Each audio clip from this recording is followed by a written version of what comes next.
밝혔습니다.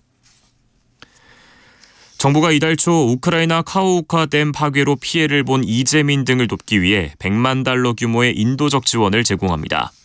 임수석 외교부 대변인은 오늘 정례브리핑에서 정부는 전쟁으로 고통받는 우크라이나 국민들을 위해 지원을 계속해오고 있고 이번 댐 파괴로 발생한 긴급한 인도적 수요를 고려해 추가 지원을 결정했다며 이같이 밝혔습니다. 지난 6일 우크라이나 남부 헤르손주의 카호우카 댐이 폭발과 함께 붕괴하면서 드니프로강 하류의 여러 마을이 물에 잠기고 주민들이 대거 대피하는 재난이 발생했습니다. 정부가 2030년까지 전기차 충전기 123만 기 이상을 보급하겠다고 밝혔습니다. 우선 주거지의 완속 충전기를 고속도로 휴게소 등지에는 급속 충전기를 집중적으로 설치하기로 했습니다. 날씨입니다. 오늘과 내일은 저기압과 정체전선의 영향으로 전국 대부분 지역에 비가 내리겠습니다. 특히 오늘은 중부지방과 호남 지역, 내일은 남부지방과 제주도에 강하고 많은 비가 내리는 곳이 있겠습니다.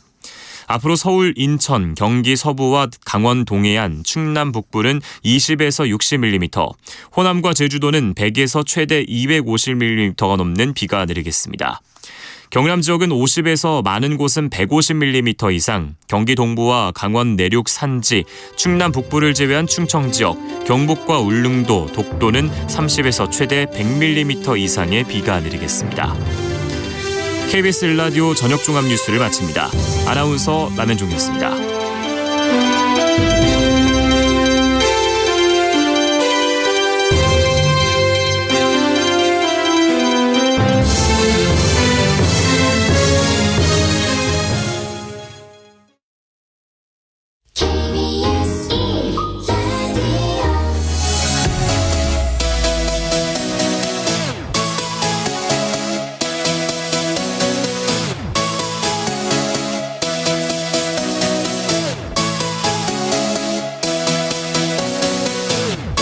KBS 열린 토론.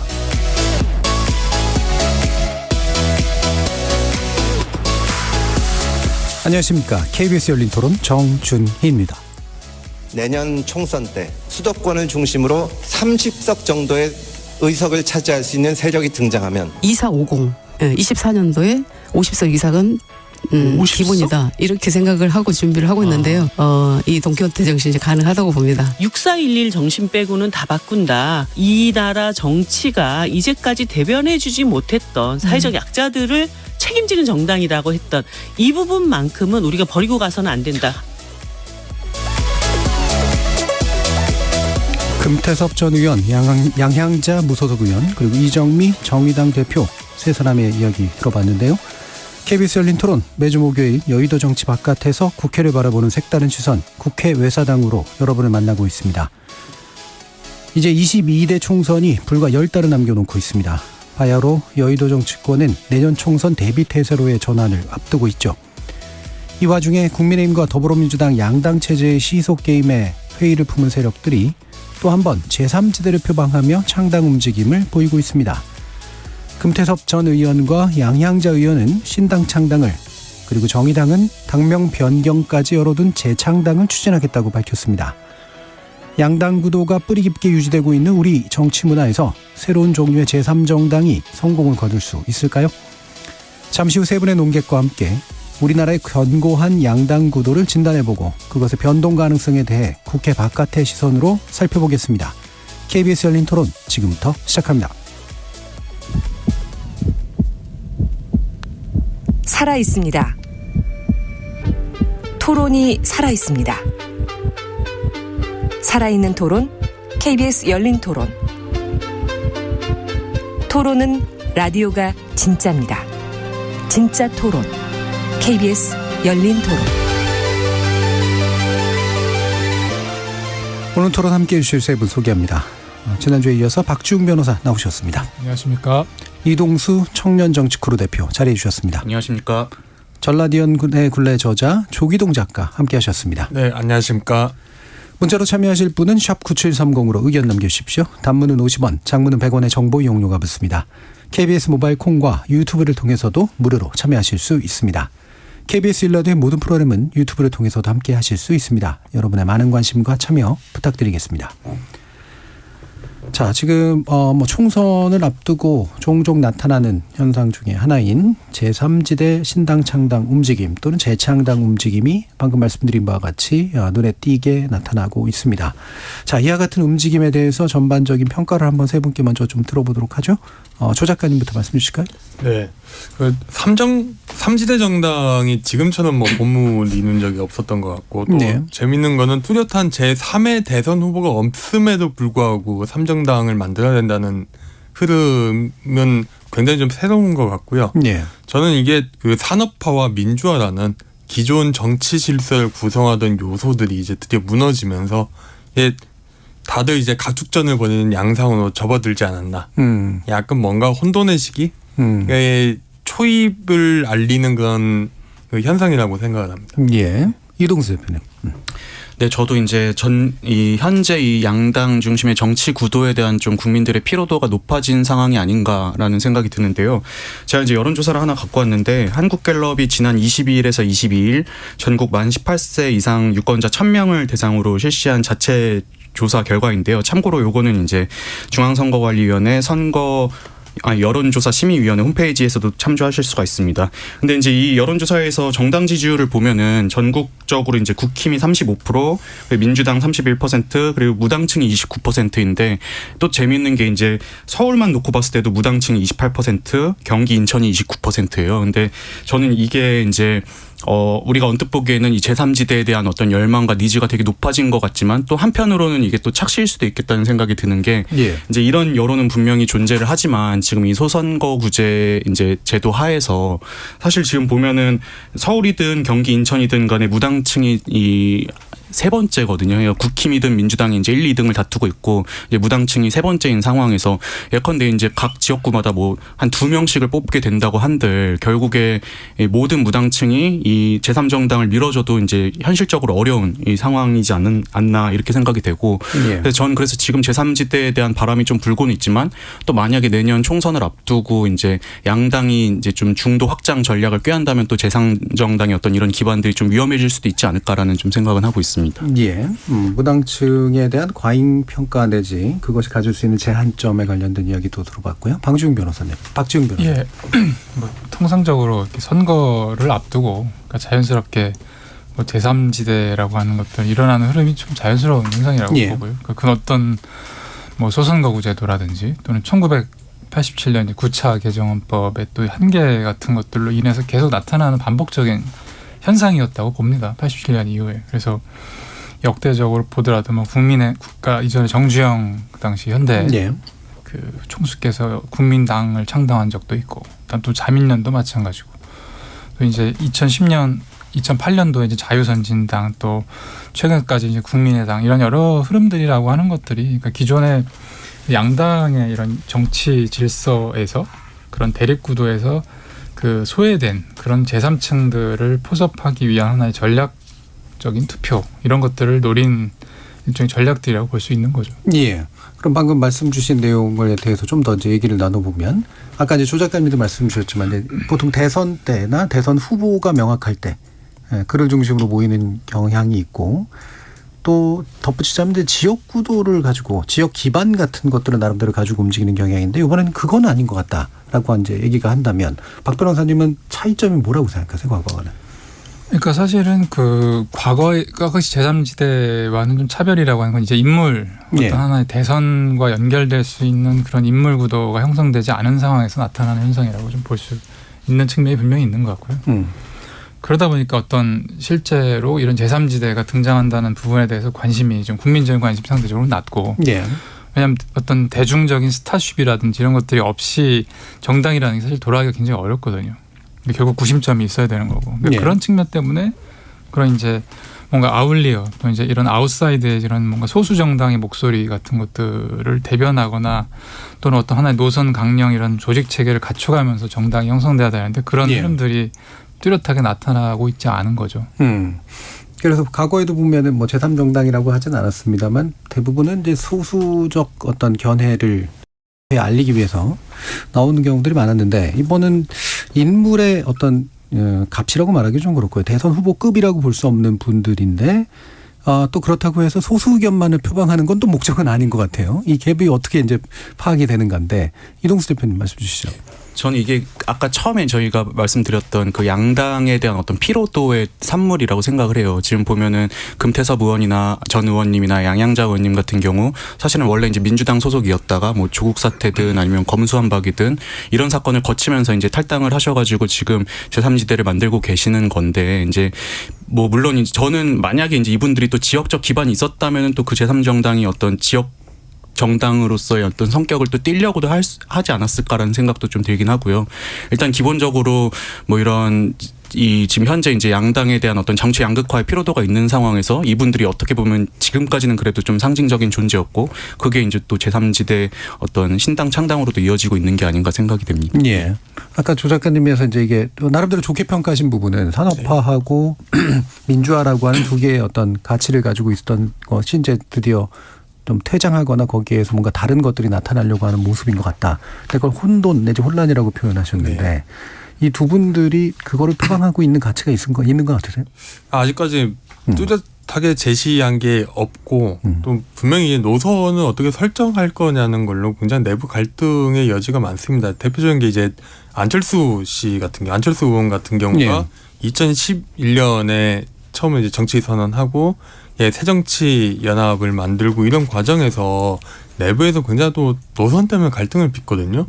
이 부분이 잠재적인 위험이라고 제3정당을 표방하는 분들이 안고 있는 위험이라고 생각을 하고 있습니다. 오히려 그런데 제3정당에 대해서 어느 정도 사람들이 상을 갖고 있는 거는 이것이 보수하고 민주당 진보 계열 중에서 결국 민주당 내지는 진보 계열이 차기나 아니면은 뭐 이후에 어떤 집권 플랜이나 비전이 과연 갖고 있느냐에 대해서 많이들 의구심을 갖고 있는 상황이거든요.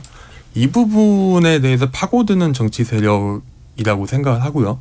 그리고 두 번째로 이런 현상이 발생하게 된 거는 결국은 양당에서 특히 민주당에서 점점 비주류가 설 곳을 잃어가는. 그러니까 뭐 금태섭 의원이나 양양자 의원이나 다 비주류에 속하는 사람이고 사실 뭐 정당이 좀 더 포용적이었으면은 민주당이 비주류 의원으로서 활동을 했을 만한 사람들이거든요. 그러니까 그런 사람들이 밖에 나와가지고 아예 새로운 정치 세력을 만들어야 된다고 주장한 것 자체가 민주당이나 진보 진영의 어떤 위기를 보여주고 있는 게 아닌가. 저는 그 금태섭 의원님이 이제 어떤 의제와 아젠다를 제시하느냐가 되게 중요한 과제가 될 거라고 생각하는 게 예전에 뭐 모호하다는 비판은 있었지만 그래도 안철수 이제 의원님 같은 경우는 처음에 뭐 새정치라는 그래도 브랜드나 이런 지향 같은 거를 제시라도 하셨는데 지금 사실 금태섭 하면 떠오르는 게 아마 일반인 저도 그렇고 아마 많은 분들이 없다고 생각을 하실 것 같아요. 뭐 민주당의 쓴소리를 해왔고 뭐 검찰 개혁이나 이런 거에도 이제 비판적인 시선을 견지하신 거는 뭐 많은 분들이 아시겠지만 사실 그것만으로는 어떤 당내 소장파 역할은 할 수 있을지언정 어떤 새로운 세력을 형성하기엔 조금 한계가 있는 게 아닌가라는 생각입니다. 금태섭 의원 얘기들이 계속 나오니까 박 변호사님도 사실 제가 금태섭 의원이랑 잘 압니다. 잘 알아요? 잘 아는 사이고 그런 오랫동안 알고 지내고 했는데 사실은 이제 2019년에 소위 이제 조국 사태라고 하는 것으로 인해 가지고 여러 당에서 많은 비판을 받았고 또 검찰개혁법과 관련해 가지고 그런 당내에서 이제 입지가 많이 좀 좁아진 상황이 좀 된 거죠. 그러다 보니까 사실은 그 정당의 이 국회의원이라고 하면 어떤 당론에 대해서 따를 의무가 있는데 이제 그런 부분을 그 당시에 지켰다고 보기 좀 어려운 것이 분명히 있고 그러다 보니까 어떤 이제 결국 탈당을 하게 된 것이고 그러면서 어쨌든 이런 뭐 새로운 이제 정치의 비전을 좀 내세우고 뭐 최근에 이제 불안이나 양극화를 좀 해소한다든지 뭐 젊은 층에 대한 소구력을 좀 확보하겠다 이런 좀 말씀을 하시는데 아직은 조금 그 가치나 정책적 방향성이나 이런 게 좀 다소 불분명한 게 아닌가 그런 생각을 하게 됩니다. 그러니까 뭐 말씀 주셨다시피 이제 금태섭 의원 같은 경우에는 이제 민주당이 이제 후마을 내려고 했었으면 안 나왔을 사람일 가능성이 높은데 결국은 밀려났거나 떨궈져 나왔거나 뭐 이런 셈이 된 거잖아요. 그러면 결국은 이제 민주당의 연장 속에서 민주당의 대체제로서 뭔가 하는 게 그나마 현실적인 것 같은데 어느 정도 가능성이 있다고 보세요?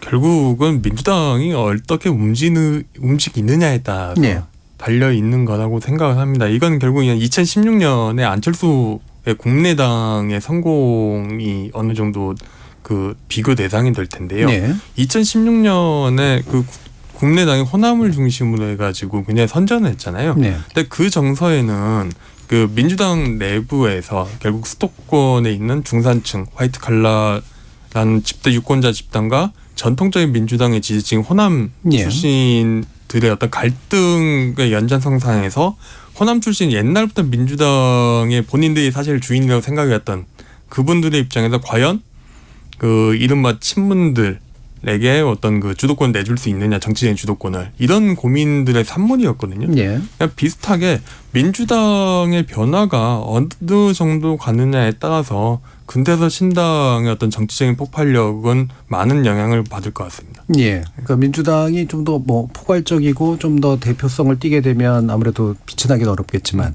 약간 지리멸렬하면서 이제 뭔가 잘 안 되면 어느 정도 반사적 이익도 생길 수 있을 것 같고 이렇게 네. 보시는 거네요. 근데 저는 현실적으로는 그 2016년 당시에 국민의당만큼의 어떤 파급력은 좀 어렵지 않을까라는 예. 생각인데요. 왜냐하면은 물론 이제 광주 전남 뭐 이런 호남 지역에서 그동안 뭐 민주당 독점해와가지고 호남이 발전을 못했다 이런 무대에 대한 불만도 있지만 사실 2016년에 그렇게 국민의당이 어떤 큰 돌풍을 일으킬 수 있었던 거는 말씀하셨던 것처럼 이제 문재인 당시 대표의 어떤 호남 홀대론 뭐 이런 것들이 네. 끊임없이 대두되던 상황이었잖아요. 그럴 때 이제 기존에 전통적으로 호남에서 정치하시던 분들이 안철수 당시 이제 원장님이라고 해야 되나요? 이게 같이 손을 잡고 이제 그렇게 네. 큰 어떤 결과를 이뤄내신 건데 지금 현실적으로 금태섭 의원 전 의원님과 함께 이렇게 세력을 형성할 만한 정치인들이 그렇게 많을까? 저는 그런 점에서 조금 예. 어렵지 않을까라는 생각입니다. 호남 내지 지역 기반 얘기가 좀 나와서 이 얘기를 그냥 바로 또 양양자 의원하고 연결해서 일단 먼저 좀 해보면 좋을 것 같은데. 양양자 의원은 이제 광주를 일종의 기반으로 좀 선택하고 있는 것 같습니다. 뭐 나름대로 이제 지역 기반, 지역 근거도 있고 또 현재 활동하고 있는 것도 있고 그래서인데 그렇다면 양양자 의원의 이런 지역적 시도는 가능한 건가? 박 변호사님. 일단 뭐 쉽지는 않을 거라는 생각은 합니다. 왜냐하면 2016년도 상황이랑 지금 23년도 상황이 많이 달라졌다는 생각이 들고요. 그러니까 16년도는 아까 말씀하셨던 뭐 이제 호남 울대론이라든지 이런 것들이었고, 근데 20년에는 사실 특히 싹 뒤바뀌지 않습니까? 국민의당 출신 분들이 다 낙선을 하고 대부분 이제 더불어민주당이 당선되는 상황이었고, 근데 그 과정에서 어떻게 보면 양양자 의원도 같이 광주에서 당선이 된 건데 지금은 광주 정서가 그 당시에 그런 호남 울대론이라든지 이런 것과는 많이 달라진 측면이 분명히 있다는 생각이 들고, 그리고 또 그 지역 기반 정당을 하려고 하면 이제 말씀 그 아까 여러 차례가 나왔지만은 그 안철수라고 하는 하나의 상징적인 그런 좀 메시아 같은 인물이 있었던 거고. 근데 지금은 이제 양양자 의원이 그 정도의 아우라를 갖고 있는 건 아니지 않습니까? 그런 측면 때문에 광주에서 시도를 한다고 하더라도 쉽지 않으실 수 있을 거다 이렇게 생각합니다. 예. 저는 그 양양자 의원님께서 아무래도 원래 지역구가 광주셨으니까 또 광주에 문을 두드리는 면도 있다고 생각을 하는데, 근데 이제 전 양양자 의원님이 그동안 좀 약간 실수를 하셨던 게 지금 호남에 그래도 이제 어떤 국민의 힘에 대한 반감이나 이런 게 있는 상황에서 양양자 의원님께서 얼마 전에 이제 국민의힘 반도체 특위 위원장을 또 맡으셨잖아요. 전 그게 또 나중에 선거 때 또 두고두고 상대편한테 어떤 빌미를 제공하지 않을까라는 좀 우려는 있습니다. 예. 뭐 그 호남 지역에서 나름대로 이제 좀 커가고 있는 국민의힘 세력까지도 생각하고 있는 걸까? 뭐 모르겠습니다. 네, 저는 좀 약간 다른 생각이 약간은 다른데요. 그 일단은 호남이 왜 양양자 의원도 그러고 금태섭 의원이 주도하는 신당도 이제 7월 4일에 그 토론회를 열는데, 그 호남에 주목한 이유는 가장 그 비민주당 정치 세력에 대한 니즈가 굉장히 높은 곳이라는 데 있겠죠. 그러니까 민주당은 되게 싫은데 저 당은 찍기 싫은데 그렇다고 국힘은 더 싫은. 왜냐하면은 국힘의 원류인 보수정당은 그 호남 사람도 억압해온 정당이라는 인식이 굉장히 뿌리가 있기 때문에 이런 니즈를 파고들기 위함이고, 두 번째로 그 민주당 지지율이 2020년 동시지방선거에서 광주의 투표율이 37.7%밖에 안 나왔습니다. 2008년 42.4% 이후에 전국 최저치를 찍었는데, 이거는 정치에 대해 굉장히 불만이 많은 층이 굉장히 쌓여 있다는 거거든요. 그거를 공략하기 위한 거라고 생각을 하고, 굳이 양양자 의원도 이제 광주 연구를 내세우는 거는 일단 그런데 두 사람이 약간 정치적인 목적이 좀 같을까 하는 생각이 들어요. 그러니까 금은 같은 경우는 결국은 본인이 세력을 만들어서 결국 대선을 분명히 노릴 사람인데 양양자 의원 같은 경우는 오히려 호남 자민련? 예. 약간 그 호남 지역 기반을 해서 그 정치적인 재기를 노리는 지금 상황에서 민주당에서도 자리 잡기 힘들고 예. 이미 민주당에서 당적 복당을 불허했으니까 그러면서 무소속 계속 있는 건데 그럼 정치적인 재기를 하려면은 세력을 만들고 호남에서 유의미한 표를 얻은 다음에 다시 민주당이 어디는 옮겨가는 게 최선이겠죠. 그냥 소지역 맹주로서의 어떤 길을 걷지 않으시나 싶고 그럼에도 불구하고 약간 이게 쉽지 않은 거는 이게 그쪽의 표심이 과연 전국 단위 경쟁력이 없는 정치인을 예. 과연 찍어줄까? 정치인 내진 정치 세력을 뭐 양들 결국 전국에서 수도권 경쟁력이 있어야만 찍어줄 거거든요. 그렇기 때문에 오히려 되게 이중적인 문제에 봉착하지 않을까. 하나는 전국 경쟁력이 없고 두 번째는 그게 없음으로 해서 지역에서 서구력을 굉장히 약한 예. 그런 위기에 계속 어려움에 봉착할 거라고 생각합니다. 예. 그러니까 양양자 의원이 신당 창당을 이제 표방하면서 한국의 희망이라고 하는 제목을 붙였고 내용은 실용정치, 생활정치였습니다. 여기까지는 별로 새로운 건 없는 것 같고요. 예. 블록체인 플랫폼 기반 정당이다. 이게 이제 좀 새로워 보이는데 박 변호사님 어떻게 평가하십니까? 예, 뭐 저도 블록체인 관련돼 가지고 뭐 일을 좀 하는 것도 있습니다만은 뭐 이렇게 많이 알고 많이 하세요.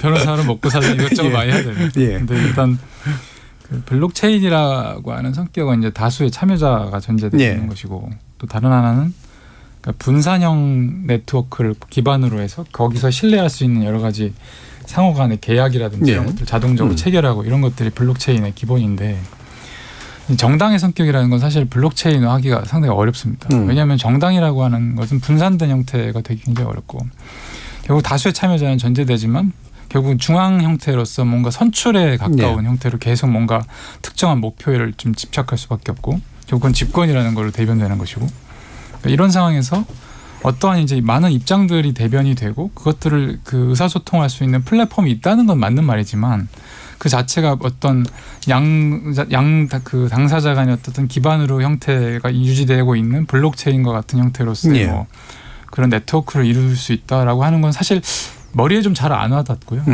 그리고 또 그런 형태의 플랫폼이라고 하는 것들이 뭐를 지향하는 걸까? 그러니까 이미 사실은 여러 가지 제도적인 형태로서 뭐 공천이라든지 또는 뭐 당원의 그런 토론이라든지 이런 것들이 뭐 사실 시스템이 없는 것도 아닌데 그런 것들이 블록체인화한다는 게 어떠한 차별성을 가질 것인가가 좀 불분명한 거죠.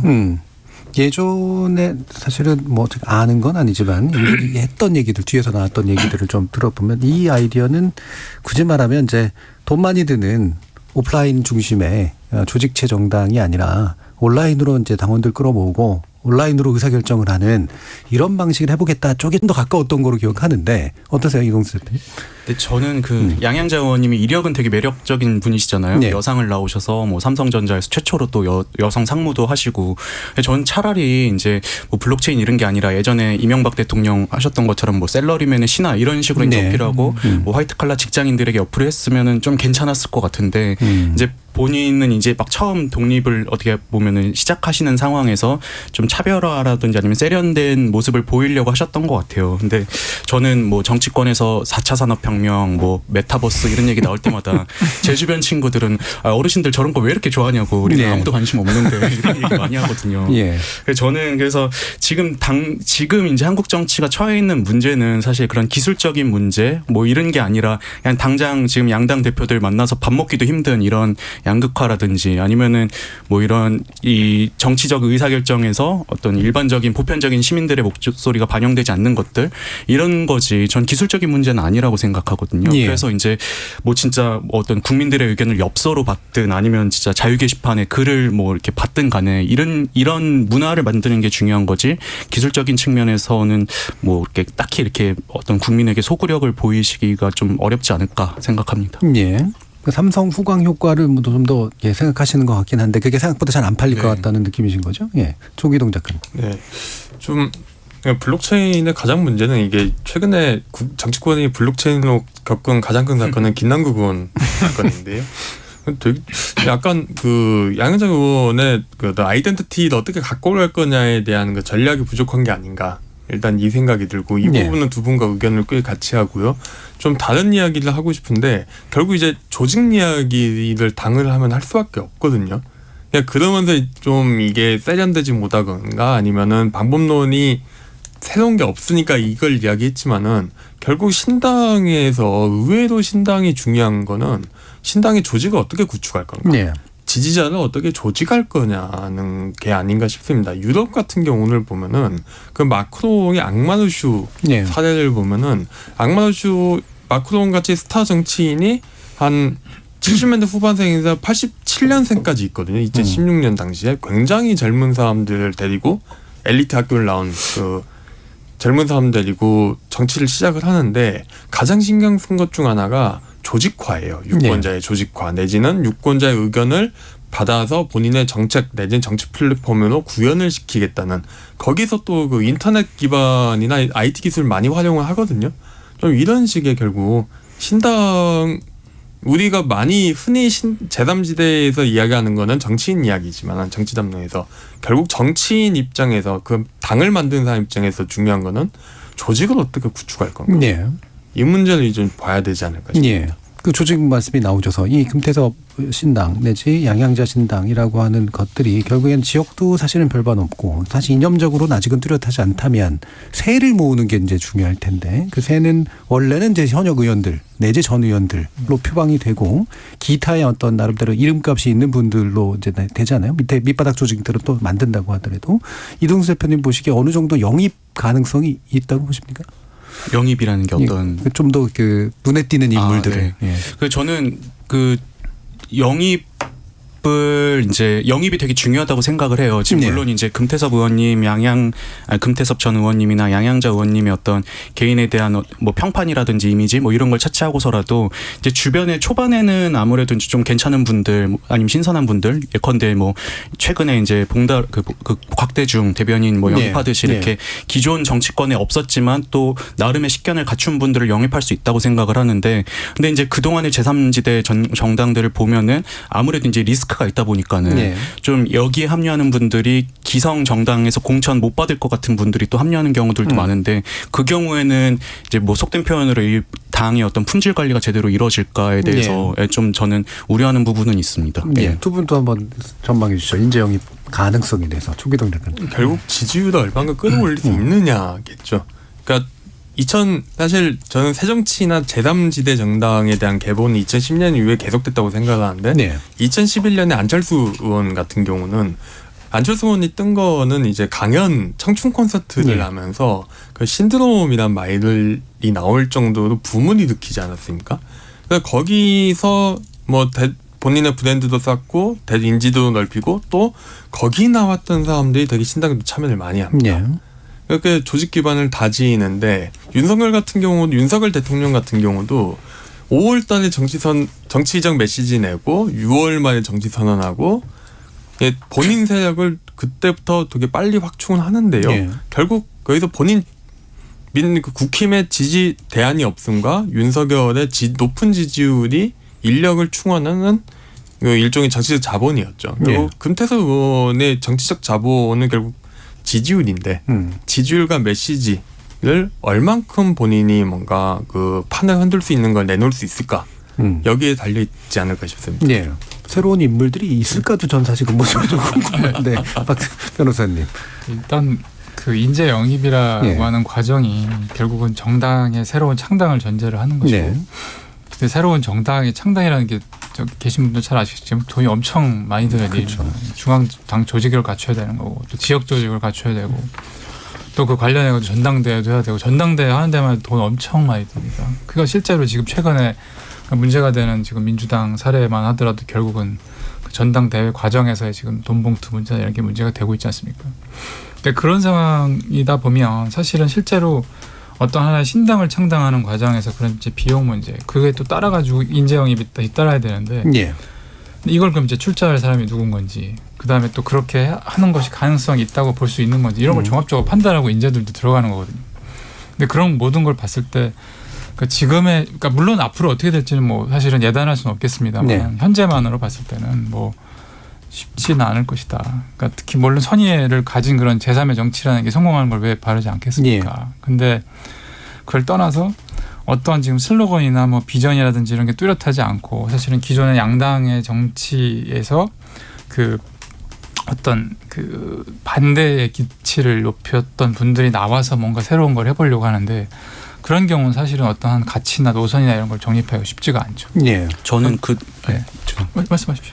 저는 그 내부 단속을 어떻게 하느냐도 되게 중요할 거라고 생각을 하는데요. 이제 뭐 예컨대 이제 조직이 없고 아니면 좀 참신하거나 이런 세련된 인재가 없어도 어떻게 한번 바람 잘 타면은 한 번 정도는 신당이 이제 좀 유의미한 의석을 얻을 수 있다고 생각을 해요. 예. 문제는 이 제3정당 신당들이 이제 2번, 3번 총선을 거치면서도 살아남을 수 있을까인데, 역대 이런 역사들을 보면은 사실 지역 기반이 있었던 자민련도 뭐 얼마 못 갔지만 이제 대부분 보면은 처음에 반짝하고 사그라지는 경우가 많았는데, 그게 보면은 이제 그렇게 해서 처음에 바람 타고 국회의원 된 분들이 아무래도 이제 다음 선거, 다다음 선거 고민할 수밖에 없는 상황에서 새로 만들어진 당이다 보니까 지역 기반은 약하고, 그러니까 이제 다음 총선 생각하면 아, 저 당으로 가야 되는데라는 어떤 고민을 할 수밖에 없는 그 대표적인 예가 저는 바른정당이었다고 생각을 합니다. 예. 호기롭게 이제 나와서 이제 나름의 이제 인기도 얻었지만 다음 선거 생각해 보니까 의원님들이 아, 여기 안 되겠는데 해서 이제 막 2차, 3차 막 탈당 사태 나오고 했었잖아요. 그래서 예. 저는 그렇게 이제 그 내부 구성원들이 진짜 풍찬노숙하면서 끝까지 이어갈 수 있게 하는, 어떻게 하는가가 되게 좀 중요한 요인 중에 하나라고 생각을 합니다. 예.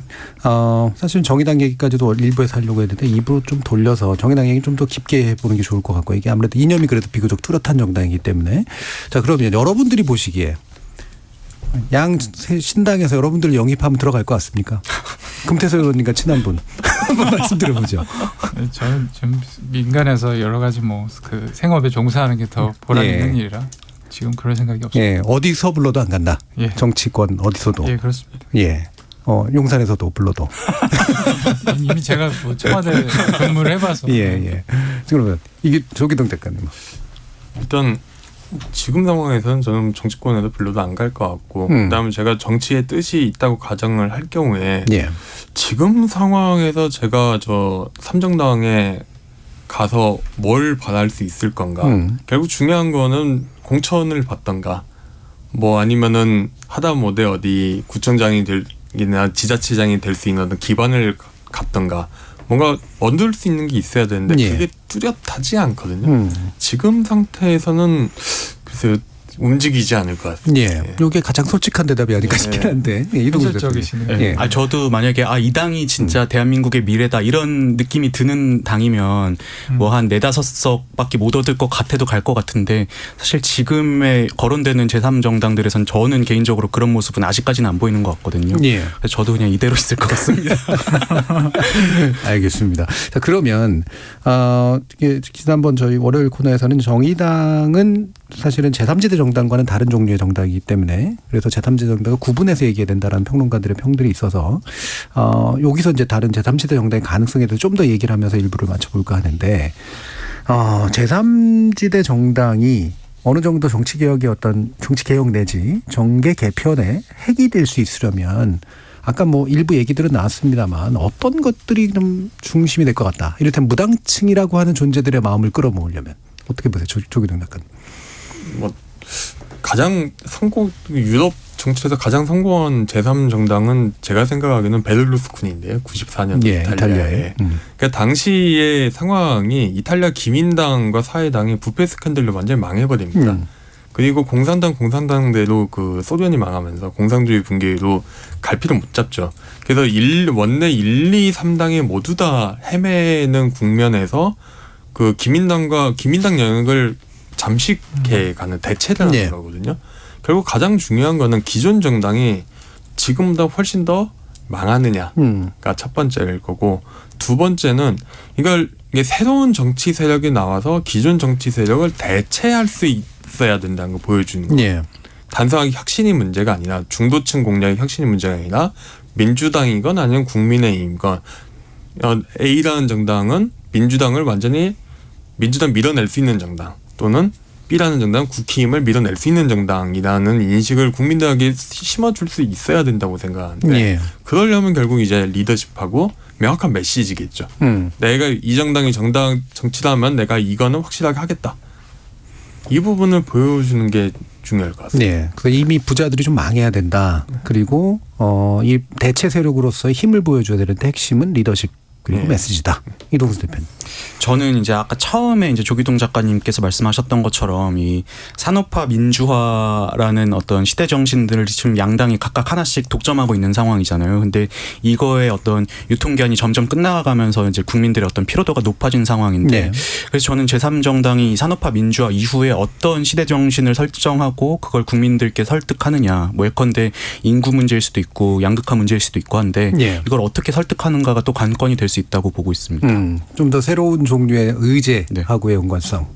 박 변호사님. 근데 이게 그 말씀을 좀 드리면 어떤 새로운 의제라고 하는 것들이 사실은 좋은 말은 다 네. 어떤 정당의 국민의힘도 마찬가지고 민주당의 강령에 다 반영이 돼 있습니다. 뭐 산업화 이런 민주화 시대를 거쳐왔고 뭐 그래가지고 민주주의를 달성해야 되고 또 어떤 하나의 경제 발전해야 되고 이런 좋은 말은 다 이미 포함되어 있고 양당의 사실은 정치의 그런 이념이라든지 정책적인 차이가 이렇게 뚜렷하게 사실 구별이 네. 되지 않거든요.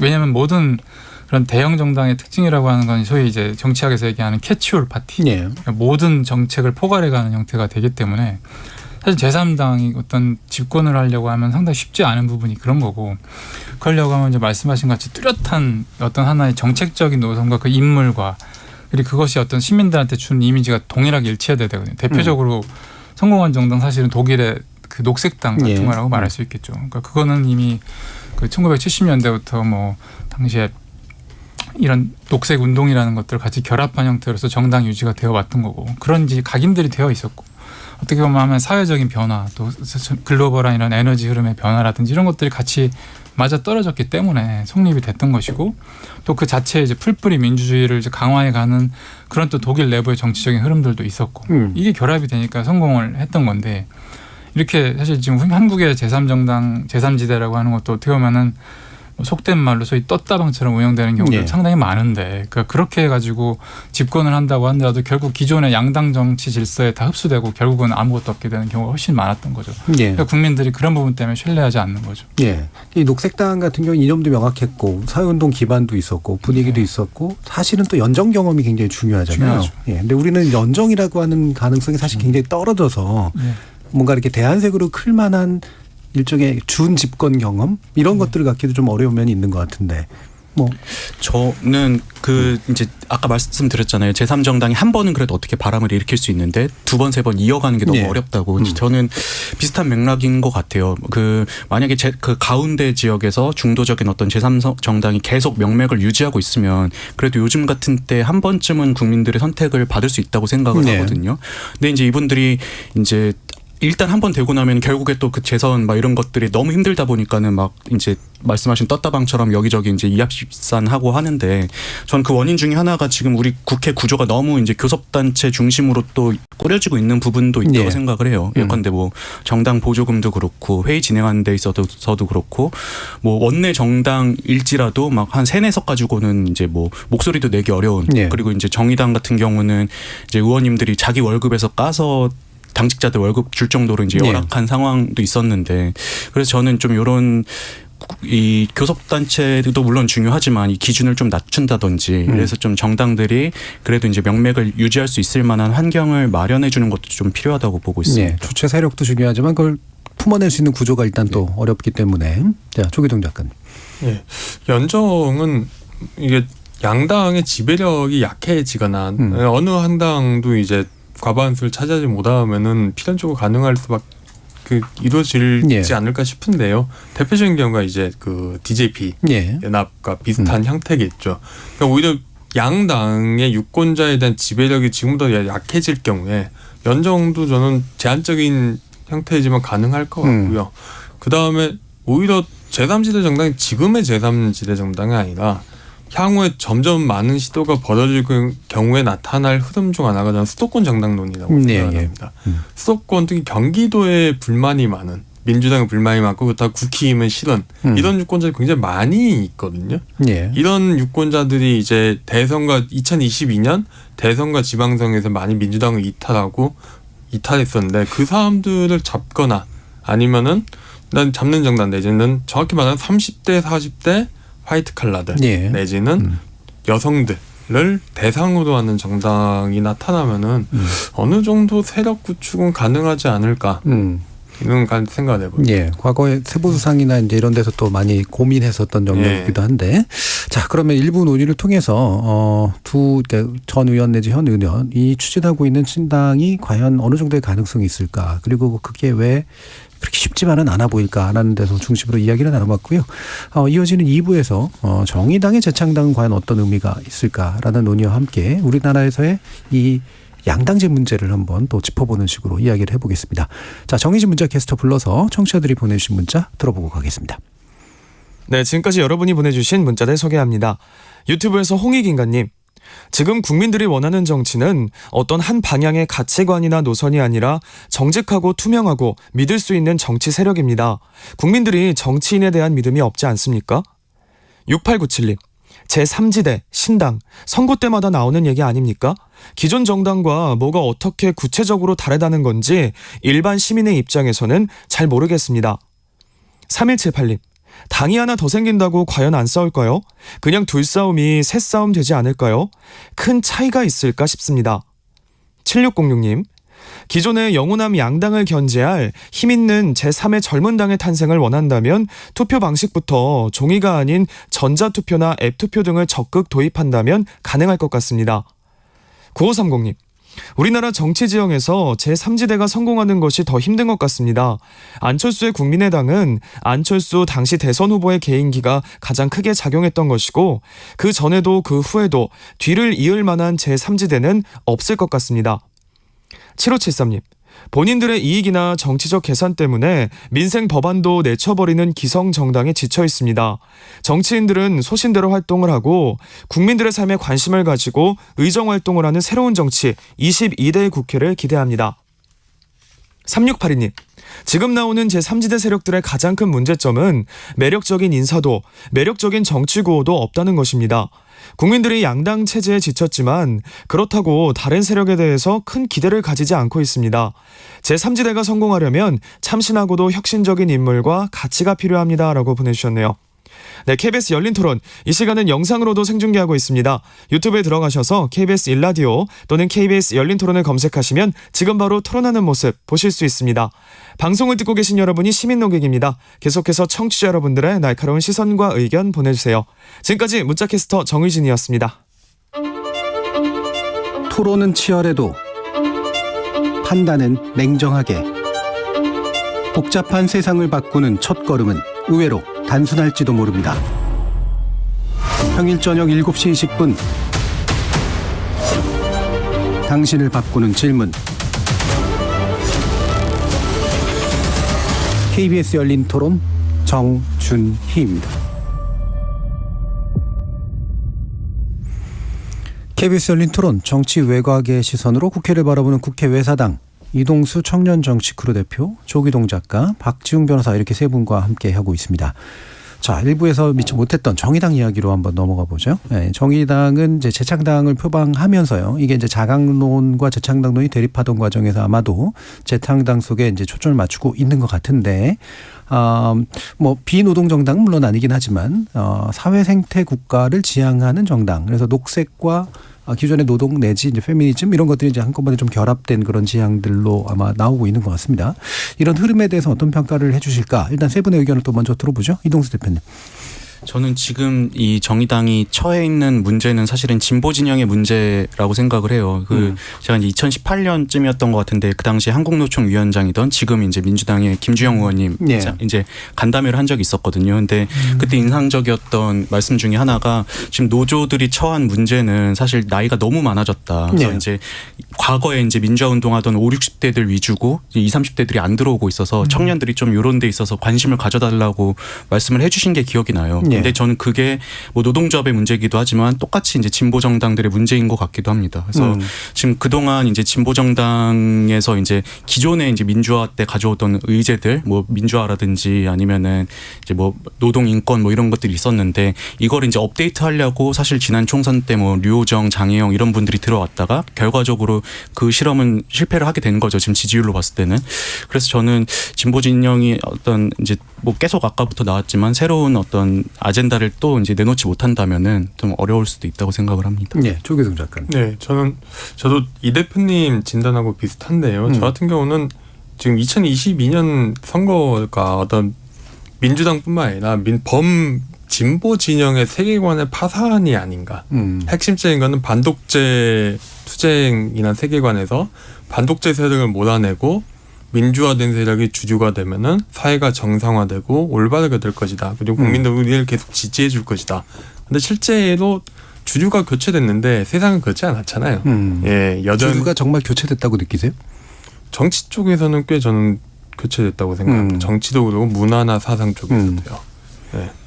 그럼 그런 부분에서 이제 새로운 대안을 만들어야 되는데 어쩔 수 없이 정의당은 할 수밖에 없다고 생각을 하고요. 저는 두 번째는 이게 정의당이 현장 조직이 없어요. 결국은 이게 통합진보당 지금 진보당이 지방선거에서 그냥 약진을 했습니다. 2020년에 이게 다 따지고 보면은 어디 상태 뭐 공항 이전 반대 투쟁을 한다든가 가장 대표적인 게 전남 그 쌀 직불금 투쟁 전농하고 같이 해가지고 한다든가 아니면 환경 문제만 해도 태양광 발전소나 농촌에서 굉장히 또 환경 파괴 문제 소지가 큰데 그 무분별한 그 신재생 에너지 발전소 건설 반대 투쟁을 해요. 농민들하고 같이. 이러면서 이제 지역에서 표를 얻어가지고 기초의원이 많이 되거든요. 그러니까 정의당 같은 경우는 그런 현장 조직이 거의 없죠. 조직이 없으니까 당연히 현장에서 사양식으로 올라오는 아젠다 세팅도 못하고 이러면서 결국 공중전만 가지고 하는 정당 진보의 한계에 지금 부딪히지 않았나 싶습니다.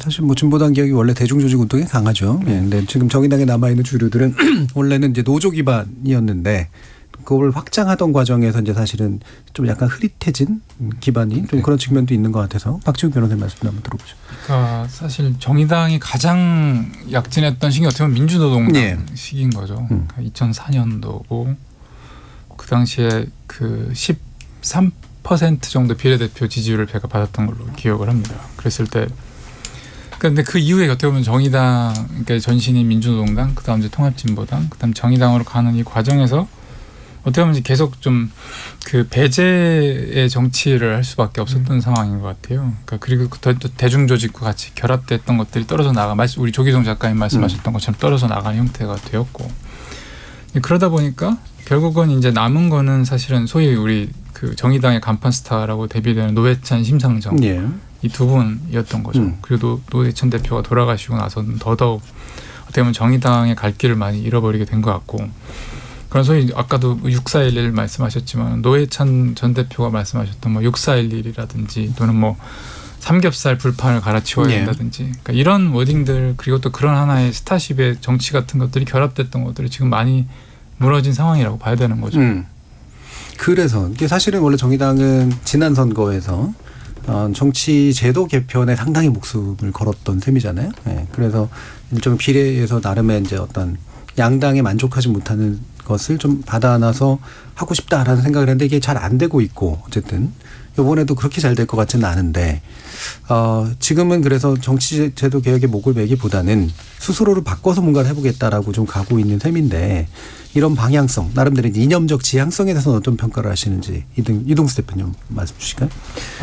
저는 일단 정의당이 뭐 지난 이 총선 때 뭐 위성 비례 때문에 우리가 당했다 막 이런 말씀하시는 분도 계시잖아요. 근데 저는 꼭 그게 구도 때문만이었냐, 정의당 자체의 잘못은 없느냐.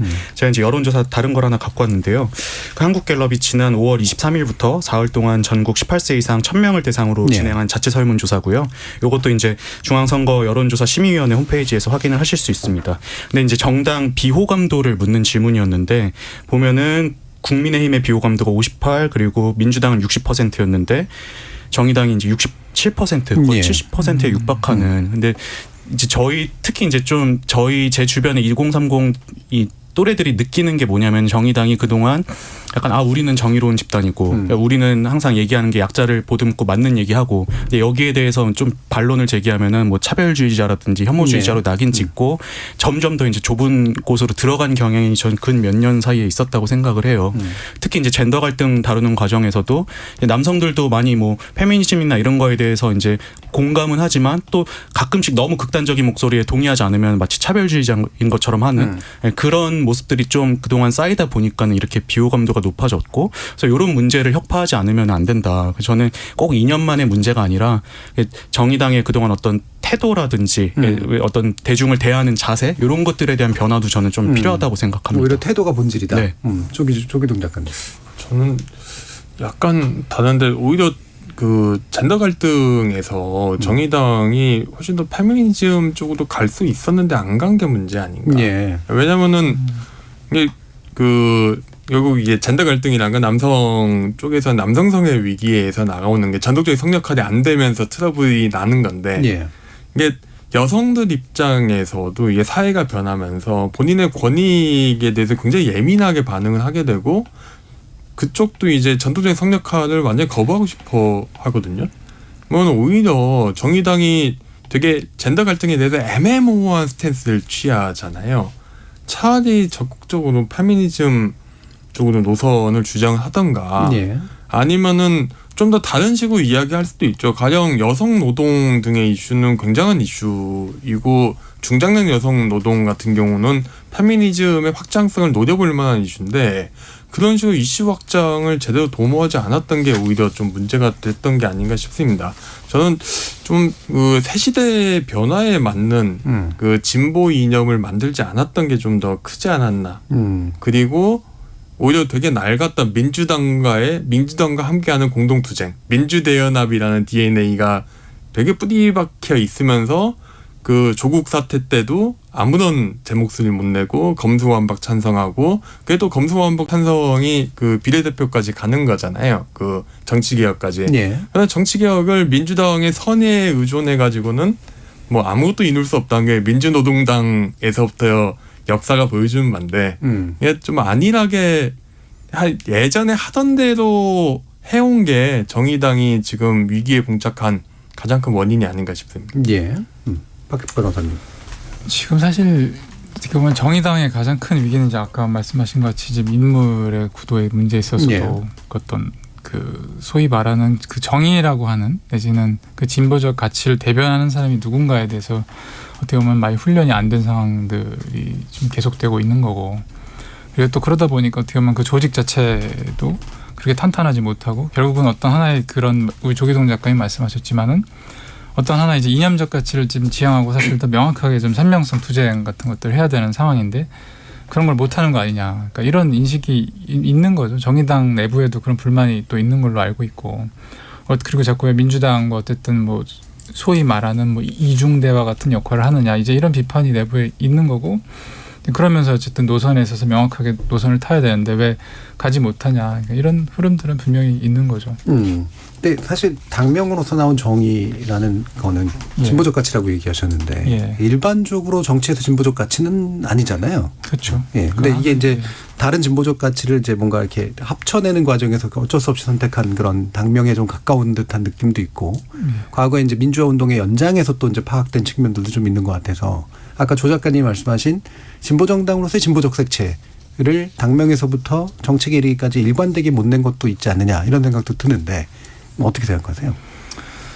그러니까 제가 뭐 정의당에 대해서 이래라 저래라 말할 권한은 없지만 사실 어떤 진보적인 색채를 얘기하려고 하면은 그런 뭐 이름을 뭐 재창당은 어차피 지금 이제 공언한 마당이니까 어쨌든 그런 진보라고 하는 이름을 다시 한다든지 또는 새로운 그 진보적 가치를 대변하는 형태의 뭐 당명 개편은 할 수 있겠죠. 그리고 근데 가장 중요한 것은 그 일반인들 관점에서 어떤 것들이 머릿속에 떠오르는 걸까. 예를 들면은 지금 역대 선거 중에서 그 중에서 가장 인상적이었던 건 사실은 2012년에 손학규 후보가 내세웠던 겁니다. 예. 전역이 있는 삶. 사람들이 사실 다 아직까지 그 부분에 대해서 기억하고, 근데 결국 그런 형태의 어떤 사람들에게 그 호소력이 있는 거, 소구력이 있는 거 이런 형태지만, 다만 그 과정에서도 어떠한 그 정치적인 가치라는 것들이 사실 많이 20, 30대들도 변했고, 그 진보라고 하는 것들이 되게 유연한 형태의 진보들을 많이 생각하는데, 그것들을 정의당이 어떤 그 교집합들을 찾아낼 건지 그거를 그 당명에 반영하고 그런 절차들이 필요하겠죠.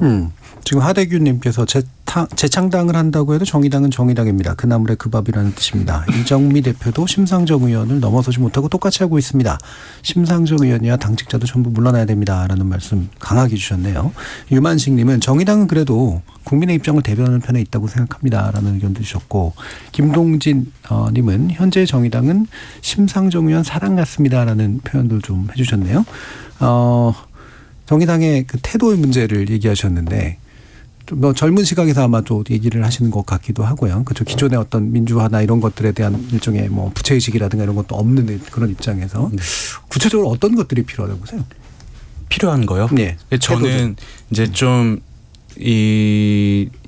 아까 말씀하신 것처럼 저는 원래 좀 본질에 다시 좀 충실해야 될 필요가 있다. 그러니까 진짜 이 사회의 어떤 비정규직 노동자라든지 아니면 요즘 많아지고 있는 다문화 가정 이런 걸 좀 더 보듬는 쪽으로 가야 된다고 생각을 하는데, 네. 근데 저는 그게 이제 지난 총선에서 정의당의 좀 전략적인 패착도 있었다고 생각을 합니다. 예컨대 이제 다문화 때문에 이자스민 전 의원 영입하고 뭐 노동 갑질 이런 것 때문에 뭐 박창진 전 네. 그 대한항공 부기장이었나요? 네. 뭐였죠? 예, 왜 아무튼 사무장, 이렇게 영입하고 비례 배치를 했는데 좀 뒷번에 배치를 했단 말이에요. 근데 그 당시에 이제 준연동형 비례제 도입된다고 해서 약간 정의당 나름 내부에서 나름 약간 좀 오만했던 게 아닌가? 네. 왜냐면은 그 당시에 윤소아 이 원내대표 인터뷰를 보면은 우리는 이번에는 교섭단체가 목표다. 아니면 적어도 한 15석 정도는 확보할 것 같으니까는 1, 2번에 그 당시에 이제 청년 할당을 했어요. 네. 그래서 그렇게 해서 들어온 게 이제 류호정 의원, 장혜영 의원인데, 네. 근데 문제는 한 20명 중에 이제 그분들이 2분이면은 사실 큰 이런 어떤 방향성이나 이런 데서의 영향력이 없는데 비례는 5명 됐단 말이죠. 근데 5명 중에 2분이 이제 사실상 비슷한 어떤 캐릭터가 돼버렸고, 네. 그러면서 이제 기존의 정의당에서 가지고 가려고 했던 노동이라든지 다문화 이런 이슈들이 사실은 뒷전으로 밀려버린. 그래서 저는 좀 이 진보 정당이 이제 진짜 사회적 약자를 품는다고 했을 때 단순히 메시지만, 요즘 뭐 전 세계적으로 PC주의, 뭐 정치적 올바름 이런 게 유행하고 있지만 메시지만 그렇게 낼 게 아니라 정책적으로도 말씀하신 것처럼 뭐 중장년 비정규직 여성이라든지 이런 분들을 좀 더 보듬는 쪽으로 가면은 그래도 이제 좀 국민적인 소구력이 있지 않을까 생각합니다. 네. 조 작가님. 예. 좀 굉장히 정의당 보면 전통적인 운동권적인 그 설득 방법이 많죠. 예. 태도가 이 대표님이 말씀하신 게 아마 그 부분이 아닌가 싶은데, 그러니까 결국은 일반 유권자의 시각에서 유권자의 언어로 말을 해야 되는데 그 부분에 대해서 정치하는 방법이 딱히 개선이 안 돼 왔었거든요. 그러니까 민주노동당 원내 진출부터 해가지고 거의 그건 이제 20년 가까워지는데 별로 변화가, 유권자 입장에 변화가 없이 보이면은 결국 그러면 굉장히 낡은 상품 아니냐. 이게 좀 큰 것 같고요. 네. 예, 저는 좀 오히려 정의당이 가장 놓친 것 중 하나가 지방의회 아닌가 싶습니다. 지역기초의회라든가. 지역기초의회. 옛날에는 조직이 있었을 때, 민노당 시절에는 기초 쪽을 많이 가려고 했었거든요. 네네. 근데 기초가 안 되면서, 그러니까 기초가 안 되고, 기초가 안 되면 지역구 의원도 못 따죠. 주민 접점이 없으니까 조직도 못 만들고. 그러면서 점점 더 원내 정당화되는. 그러니까 정의당을 보면 기묘한 게 점점 원내 정당화되고 국회의원이 발언권이 세지고, 특히 당 내부에서 국회의원 보좌진의 지위가 점점 높아집니다. 예. 예. 그러면서 이제 당이 쭈그라드는 악순환에 접어들지 않았나.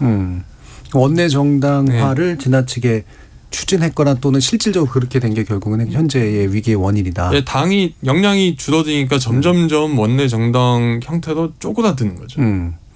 그거를 쪼그라들었다고 표현할 수도 있고, 사실은 확장이라고 생각했던 건 면도 좀 있는 것 같고요, 그렇죠? 그래서 원내 투쟁을 잘하다 보면 또 이제 바깥에서도 뭔가 더 커질 수 있을 것이다, 이렇게 아마 생각을 했을 것 같은데.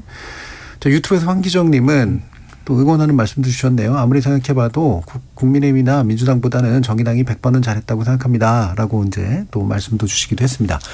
자, 정의당 얘기 뭐 더 하실 거 있으면 하셔도 좋고요. 결국 이제 이 얘기로 좀 결론을 좀 내야 될 것 같은데 이른바 무당층이 뭐냐. 이제 사실 이 문제일 것 같아요. 무당층은 결국 여집합인데 전체의 조사 방식으로 보면 이게 중도냐. 아니면 말 그대로 거대한 어떤 정치 실망 세력이냐.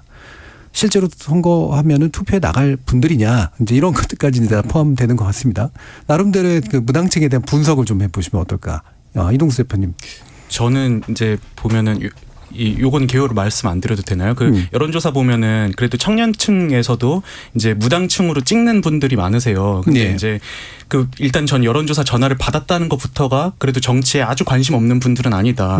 그럼 이분들은 그래도 어느 정도 여론조사에 응할 의향이 있고 이제 나름 정치에 관심도 있는데 내 진보도 싫고 보수도 싫다 하는 정서가 지금 어떤 무당층의 근간을 이룬 게 아닌가 싶고요. 예. 그래서 이건 또 반대로 얘기하면은 그 지금 양당이 이제 문제라고 평가되는 부분들이 몇 개 있잖아요. 요것만 조금만 개선해도 충분히 이제 좀 이 지금의 무당층들을 포섭해 나갈 수 있는 기회가 되지 않을까도 저는 보고 있습니다. 무당층의 정치적 가능성을 그래도 꽤 높게 네. 보시는. 물론 이제 조사된 무당층에 네, 좀 가깝긴 한데 어느 정도 정치적인 관심도나 관여도가 있다고 보시는 네. 거니까. 예, 박 변호사님. 그러니까 결국 무당층이라는 게 스윙 보터인 것인데 예. 이게 어떤 기존 선거에는 이미 그 어떤 특정을 정당을 뭐 지지를 했느냐 안 했느냐 이런 것들이 다 여론조사에 반영이 되고 이렇게 유심히 보다 보면 조사를 보면은 사실은 아예 투표를 하지 않았다 내지는 어떤 특정 정당에 그 투표를 했다 이 두 가지로 결국 대변될 수밖에 없는 거 아니겠습니까? 그렇다고 하면은 결국 이제 그리고 나서 그 무당층 중에서도 최종적으로 그 선거에 대한 의사결정할 때 뭐 무투표 그 다음에 투표 그 다음에 또 그러니까 기존 정당에 대한 투표 그 다음에 제3지대에 대한 투표 이렇게 이제 크게 무당층이 나눠지게 되는 건데 그런 이제 이 제3의 그 지대에서도 그런 뭐 어떤 그 제3의 지대가 명확하게 이렇게 성립되지 않은 상황에서 그리고 어떤 양당 구도에서 결국은 무당층은 다 양당의 그런 정치 질서에 흡수되기 마련이고 내지는 어떤 그때그때 이슈에 따라 가지고 그 자기 편의로 생각하는 경향들도 분명히 있죠. 투표층들이. 그래서 어떤 하나의 그 의제가 있는데 그 의제에 대해서 나는 찬성을 해. 나는 찬성하지 않아. 그리고 그런 것들이 자기한테 미치는 이익이 극대화되는 경우에 있어 갖고 그런 그 무당층이라고 하는 것도 결국 최종적인 투표에 대한 의사결정은 어떤 특정한 정당으로 귀결이 되게 되죠. 그러니까 사실은 무당층 조사라고 하는 것들이 이제 어떤 선거가 당장 앞두지 않은 상황에 있어가지고는 그런 아유 이 당도 싫어 저 당도 싫어 이렇게 나타나지만 결국은 다 어떤 선거 이전 선거의 질서에 다 흡수가 되게 되죠. 결국은 양당 어딘가로 선택을 하거나 예. 또는 자신의 이 특정한 이해에 근거를 둬서 양당의 진영과는 상관없지만 어쨌든 명확한 의사표시를 양쪽에 하는 그런 쪽이 될 것이다. 예. 네, 조기동 작가님. 예. 보통 전통적으로 무당파층 하면은 정치에 대한 관심이 낮은 계층을 이야기했었는데 최근의 특징은 왜 인지적 부당파층이라는 용어가 있는데 그러니까 본인이 양당 기존 정치 세력의 특별한 로열티를 가지지 않는 사람들 그러니까 정확히 말하면 무당보다 비당파적인 유권자들이 점점 늘고 있고 굉장한 규모의 집단을 이루고 있는 게 지금의 그 3정당 이야기가 나오게 된 기반이 아닌가 싶고요. 이거는 단순하게 3정당뿐만 아니라 결국 양 정당 모두 어디인가 투표를 하실 거거든요. 근데 그분들의 투표가 어디 가냐에 따라서 한국 정치 변동성이 굉장히 커지지 않을까. 내지는 누군가 당선은 되지만은 그 당선됐다고 해도 지지율을 유지하기 굉장히 어려운 국면. 예. 뭐 윤석열 대통령이 보여주는 그런 국면이 한국 정치의 특징으로 점점 굳어지지 않을까. 그렇게 생각합니다. 꽤 나름대로 이제 스윙 보터로서의 역할을 더 잘하거나 일단 지지하더라도 그 지지를 안정적으로 유지하지 않고 필요할 때마다 옮겨 다니는 그런 역할을 하게 될 것이고 그 힘은 꽤 셀 것이다라고 보시는 것 같네요. 그 힘이 꽤 세다고 보시는 건 그 층 자체가 되게 비교적 단단하게 좀 만들어져 있다고 보시기 때문에 단단하고 굉장히 좀 안정적인 그 성향을 갖고 있고요. 그다음에 결정적으로 기존 정치에 대한 그 반감이 굉장히 세기 때문에 세고 그거는 기존 정치가 그 사람들의 니즈를 충족시키지 못하는 거죠. 그분들의 먹고 사는 문제 해결해주지 못하는 수많은 사람들이 존재하는 게 지금 한국 정치의 문제가 아닐까 싶습니다. 그럼 그 얘기를 받아서 다당제하고 양당제 문제로 연결시키면 어떨까 싶은데, 지금까지 이제 이른바 이제 실질적 양당제라고 하는 현재 진영화된 정치를 안 좋게 보시는 분들 같은 경우에는 우리나라가 대통령제, 힘센 대통령제 플러스 소선거구제라고 하는 정치제도를 가지고 있기 때문에 필연적으로 나오는 현상이다로 보시는 견해들이 일반적인데, 이 제도의 역량이 어느 정도 세고 방금 말씀하신 뭔가 이렇게 조직화된 다른 선택을 할 수 있는 그 조직화된 힘이 어느 정도 약하기 때문에 나오는 것이냐에 대한 판단으로 연결하면 좋을 것 같아요. 박 변호사님 어떠신가요? 일단은 그 우리 사회에 결국 양당제가 이렇게 그 선거마다 그때마다 제3지대가 생겨가지고 다당제 형태로 가는 것 같지만 결국은 양당제로 귀결되는 이유라고 하는 거는 이게 그 어떤 선거의 이제 소선거구제의 근본적인 원인이 있는 거죠. 네. 그다음에 이제 비례대표제도 사실 좀 규모도 좀 적고 하다 보니까 그 제3지대가 어떤 독특한 내지는 독자적인 세계를 그 정치 질서 내에서 나름의 세계를 형성하기가 어렵고 그러다 보면 결국은 지금 또 게다가 강한 대통령제를 채택하고 있는 우리나라에서는 결국 전국 안정구도에 따라서 여당 의석을 많이 확보해야 법안도 막 통과를 시키고 하는 거 아니겠습니까? 그런 정치적 합의를 이루는 데 있어 가장 편한 건 사실 양당제거든요. 왜냐하면 양당이 어쨌든 원내대표, 당대표 이렇게 합의하면 끝나니까. 근데 제3당이 있으면 사실 귀찮죠. 그 입장도 다 반영을 해줘야 되고 또 그 예산도 반영을 해줘야 되고 이런 소위 그 특정 정당을 뭐 게다가 또 지금 한국의 어쨌든 이런 정치 구도라고 하는 것들이 좀 극단화된 정치 구도를 많이 보이게 돼서 어떤 특정 정당을 좀 배제하는 형태로 가는 경우가 굉장히 많은 상황에서 이런 이제 또 정치 문화 같은 것들이 더 결합을 하다 보니까 그건 다당제보다는 양당제 형태로 계속 가게 되고 또 그 양당제 속에서 공천을 받기 위해서 또 노력을 하다 보면은 결국 그런 양당제 구도를 갖고 있고 선거 때마다 그때그때 다당제 형태의 양식을 취하게 되는 이런 정치 구조가 형성돼요. 예. 그러니까 근본적으로는 정치제도가 아무래도 제일 중요한 변수고 그거로 인해 생긴 정치 문화가 강화를 시켰고 그러다 보니 또 인적 자원이나 여러 가지 자원들이 또 양쪽으로 주로 많이 배치되면서 생기는 현상. 예. 이동수 대표님. 저는 이제 꼭 우리가 양당제에 대해서 부정적으로 봐야 되는가라는 전 의문을 던지고 싶어요. 왜냐하면 지금 이 뭐 제3지대나 이런 얘기가 나오는 것들이 결국은 양당이 민의를 제대로 반영하지 못했기 때문이지 저는 양당제 문제는 아니라고 생각하거든요. 근데 우리가 흔히 뭐 이제 다당제다 하면은 많은 분들이 이제 양쪽에 이제 국민의힘과 더불어민주당이 있고 그 사이에 이제 좀 괜찮은 정당들이 들어서겠지 생각하시겠지만 현실적으로 저는 물론 그럴 가능성도 있지만 또 반대로 이제 가운데에 이제 국민의힘과 뭐 민주당이 서게 되고 본의 아니게 양쪽으로 이제 극단주의적인 정당들이 또 출현할 가능성도 없지 않다고 생각을 해요. 예컨대 지금 유럽 같은 경우는 뭐라고 해야 되나요? 이민자에 대한 어떤 반감 이런 걸 주장하는 극우 정당들이 득세를 하고 있는데 우리도 뭐 무슨 극우 유튜버당 뭐 이런 것들 나와서 원내에 진출하지 말라는 보장이 있나. 그래서 저는 일단은 뭐 꼭 우리가 양당제를 배척할 필요는 없고 다만 이제 이 당들이 민의를 제대로 좀 수렴할 수 있도록 바꿔나가는 게 좀 필요하다고 생각을 합니다. 예. 구구 신문당은 없고 유튜버당. 알겠습니다. 예. 저 대통령제 하에서 양당제는 어쩔 수 없는 부분이 있다고 생각합니다. 왜냐하면은 어떻든가 그 과반수 지지를 얻어야 되는 거잖아요. 대통령이든 대통령을 배출하는 정당이든. 그러면 결국은 이제 그 경쟁하는 두 당이 굉장히 이제 중간 투표자를 공략하기 위해 경쟁하는 형태로 갈 수밖에 없는 강력한 힘이 존재하고 있다고 생각을 하고요. 오히려 문제는 한국이 과연 이런 소선거구제 하에서 대통령제를 원활하게 하는 다른 제도들이 갖고 있는가. 대표적인 게 이게 대통령 임기와 국회 임기가 불일치하고 대통령 임기는 한 번뿐이고 또 게다가 정당은 대단히 약한 정당. 뭔가 좀 정치 제도가 정치적인 안정성뿐만 아니라 유권자에 대한 반응성도 굉장히 낮은 형태가 만들어진 게 아닌가 싶습니다. 결국 이런 걸 바꾸려면 이제 정당이 힘을 얻고 뭔가 해야 되는데 서로 계속 악순환이 계속되는 게 지금의 삼정당론이 유행처럼 번지게 된 그 배경이 아닌가 싶습니다. 예.